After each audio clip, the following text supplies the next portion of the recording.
Hello everyone, welcome back to my channel guys. My name is Pankaj and you are watching Be Yourself, the channel where we talk about bikes and rides.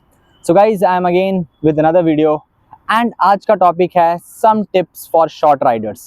Actually जब से ये adventure bikes आई हैं जो toll होती हैं, ज़्यादातर 830 mm से ऊपर ही इनकी सीट हाइट होती है normally, and they are heavy also, and Indian की जो average height that is 5'7" to 5'8". So ये एक मिसमैच दिखता है कि जो टॉल बाइक्स हैं वो थोड़ा मुश्किल हो जाता है हम लोगों को हैंडल करना, एंड उसी के लिए आज मैं कुछ 4 to 5 टिप्स दूंगा जो मैं भी जो इस बाइक में बैठता हूँ तो मेरा जो सीट है, मेरा जो पैर है वो आधा ही लग पाता है. It is V version, still मेरा हाफ पैर लग पाता है. मेरी हाइट है 5'8.5 समथिंग. तो मुझे भी ये इश्यूज आए थे और मैंने किस तरह से उसको हैंडल किया है, मैंने जो लोगों से सीखा है. देयर आर 4 to 5 टिप्स जो मैं इसमें देना चाहूँगा and which I think will help all the short Riders ride these bikes. But एक चीज़ मैं क्लियर करना चाहूँगा, जो सीट हाइट होती है एक्चुअली इट रियली मैटर्स. अगर आपके दोनों फुट प्लांटेड हैं अगर बाइक में, it gives a next level confidence. There is no doubt about it.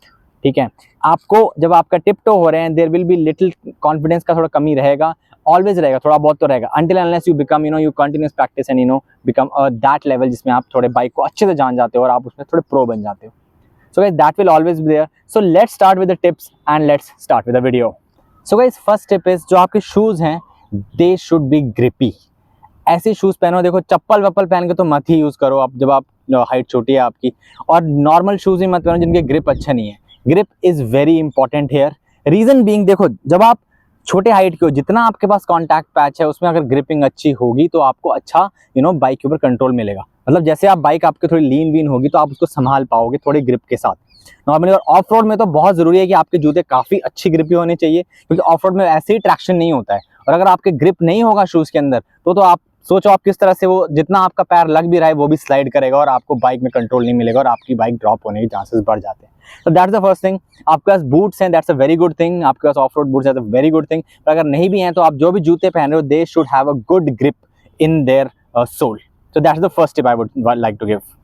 And guys, second tip, जब आप बाइक पे स्टैंड हो रहे हो, जैसे कि आपकी बाइक खड़ी है, जैसे भी आप देख रहे होंगे मेरे टिप टो है यहाँ पे, तो नॉर्मली क्या होता है जब आपका ये तो फिर भी मेरा हाफ पैर लग रहा है, जब आप देख रहे होंगे जैसे मेरा हाफ पैर पूरा लग रहा है और मैं अगर स्ट्रेचली करूँ तो मेरा पैर दोनों लग जाते हैं. पर अगर आप प्रॉपर्ली टिप टो कर रहे हो ना तो नॉर्मली हम क्या करते हैं कि हम ऐसे दोनों पैरों को टिप टॉ करके स्टैंड करने की कोशिश करते हैं बाइक को. नॉर्मली ये रहता है क्योंकि बाइक जब स्ट्रेट होती है सबसे कम उसका वेट आपको महसूस होगा, बट इसमें still there is you have lot of efforts here. इसकी जगह अगर आप एक पैर पूरा फ्लैट करके हल्का सा टिल्ट, यू शुड नो कि कितना टिल्ट आप संभाल सकते हो, बिल्कुल लाइट टिल्ट, और दूसरा पैर अगर दूसरे आप फुट पैक पे रख के ऐसे करके अगर आप संभालोगे, सो स्टे स्टिल पे जब बाइक खड़ी होती है then this will be a better, more balanced position as compared to having both the tips on the ground. That will be little bit, आपको थोड़ा सा उसमें ना imbalance होने के chances ज़्यादा हैं, and this will be more stable position in compared to the other position. जो third tip है वो actually क्या है, आपको सबसे important चीज़ है you should practice. आप अपने बाइक के साथ you should be very familiar. आप जितना प्रैक्टिस करोगे उतना ज़्यादा अच्छा रहेगा. हमको लगता है जब हम राइड पे जाएंगे तब हम उसी में कर लेंगे, बट एट दैट टाइम हम ज़्यादातर ट्रैफिक के साथ ही बिजी हो जाते हैं और अपने एंजॉयमेंट ज़्यादा बिजी होते हैं और हम ज़्यादा उतना प्रैक्टिस बाइक पे ध्यान नहीं दे पाते.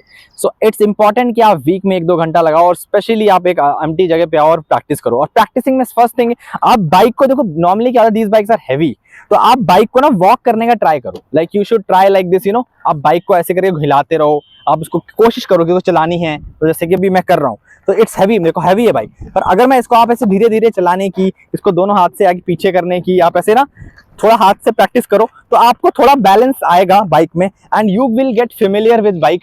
एंड आपका मतलब आपको बाइक पता चलेगा कि किस तरह से ये एक्ट करती है, किस सिचुएशन में, कितना बेंड ऐसा है जिसमें कितने बेंड पोजीशन में कितना हैवी फील होती है जिसमें मैं संभाल सकता हूँ. And you will know those things, and जब आप ऐसी सिचुएशन में फंसोगे then you will be in a better position to handle your bike and that will be better for you. And guys, the fourth step भी practicing एक exercise है. Normally आप try करो bike को ना, जब देखो जैसे कि अभी है, आप बाइक को ऐसे बैलेंस करने की, क्रॉल करने की कोशिश करो. जैसे मेरे को यहाँ पैर लग रहा है हल्का सा, देखो अभी बाइक में आप क्रॉल करने की कोशिश करो धीरे धीरे. ये तो फिर भी मैं स्पीड चला रहा हूँ, आप देखो मेरे को बाइक में पता लगेगा ऐसे करके कि बाइक देखो अभी मेरे को इम्बैलेंस हो रहा हूँ मैं.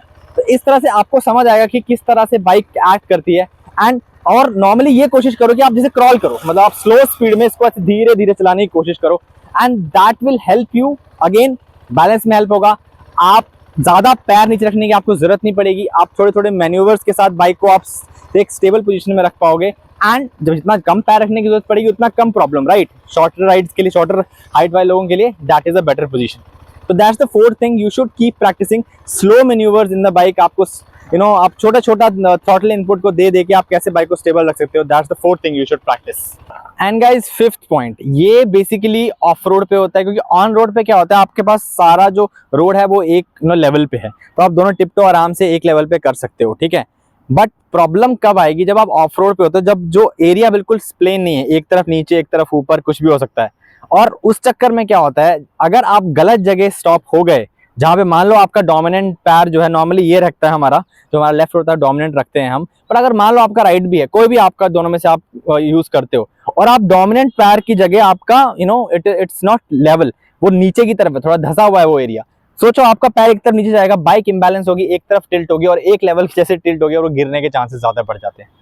और ये आपके साथ हो सकता है, ये मेरे साथ भी हुआ है। मेरी एमटी के साथ मैं जब स्पीति ट्रिप में गया था, 2 बार ऐसे हुआ है। खड़े खड़े ही इस इम्बैलेंस की वजह से मेरी बाइक जो है वो मेरे को नीचे से धीरे से रखनी पड़ी है। मैंने ड्रॉप की है उसको, पर बहुत धीरे से रखा है मैंने, तो वो हो जाता है। इसके लिए आपको करना क्या करता है, आपको अपने स्टॉप्स प्लान करने हैं, क्योंकि आपको देखना है कि आपको यही एक प्रॉब्लम रहेगी कि आपको कॉन्शियस रहना पड़ेगा कि आप कहीं भी स्टॉप नहीं हो सकते। आपको देखना है कि जहाँ पे मेरा हाथ, जो मेरा डोमिनेंट पैर है, उस तरफ हाइट होनी चाहिए, या पे वहाँ पे कोई पत्थर है या कुछ है जिसके ऊपर मैं पैर रख के I can stabilise the bike in the straight form, ठीक है। या फिर जहाँ भी आप प्लान करो कि वहाँ पे गड्ढा ना हो, दोनों तरफ वहाँ पे गड्ढे ना हो। तो ये चीज जो फिफ्थ टिप है, जो आपको ध्यान रखना पड़ेगा, आपको अपने स्टॉप्स प्लान करके रखने पड़ेंगे, उस तरफ प्लान करना जिस तरफ आपका डोमिनेंट फुट हो। So guys, these are the tips I wanted to share. I hope I have done justice. Pardon me अगर मैंने कुछ गलत इसमें बोल दिया हो, let me correct me if I am wrong. नीचे comments में please correct me if I have said something wrong, and if you have any other suggestions which can help shorter rider become a better rider. और इन 5 में सबसे important मैं वही बोलूँगा, practice practice practice. और एक खाली एरिया में आओ, ये सब चीज़ें मैंने बताई हैं, इनको प्रैक्टिस करो, कॉन्शियसली अपने माइंड में बिठाओ, ताकि जब आप नॉर्मली जब चला रहे हो बाइक, तो ये ऑटोमेटिकली आपकी हैबिट में आ जाए, and you will become a better rider. देखो, नॉर्मली इशू स्ट्रेट रोड पे ज़्यादा नहीं आएगा, ऑफ रोडिंग में ज़्यादा आता है, और स्ट्रेट रोड में तभी आएगा जब आपके साथ पिलियन होता है। पिलियन के साथ ना 2 चीज़, एक चीज़ अच्छी भी होती है, एक बुरी भी होती है। अच्छी चीज़ क्या होगी, बाइक जो है उसके ऊपर थोड़ा वेट आ जाएगा, थोड़ी नीचे हो जाएगी, आपका पैर ज़्यादा लग जाएंगे, बट उसके साथ साथ बाइक हैवी भी हो जाती है, तो थोड़ा सा भी इम्बैलेंस हुआ तो बाइक गिरना डेफिनेट है, क्योंकि आप और दोनों लोगों के लिए आप जान खतरे में डाल रहे हो वहाँ पे। एंड गाइज, जो और अच्छे मेरे से अच्छे राइडर्स हैं, please let us know in the comment section if there are any other tips which can help us short riders become a better rider. So guys, this is for today. I hope you like the video. If you like the video, please hit the like button and subscribe to my channel for this kind of content. See you in the next vlog, guys. Bye bye.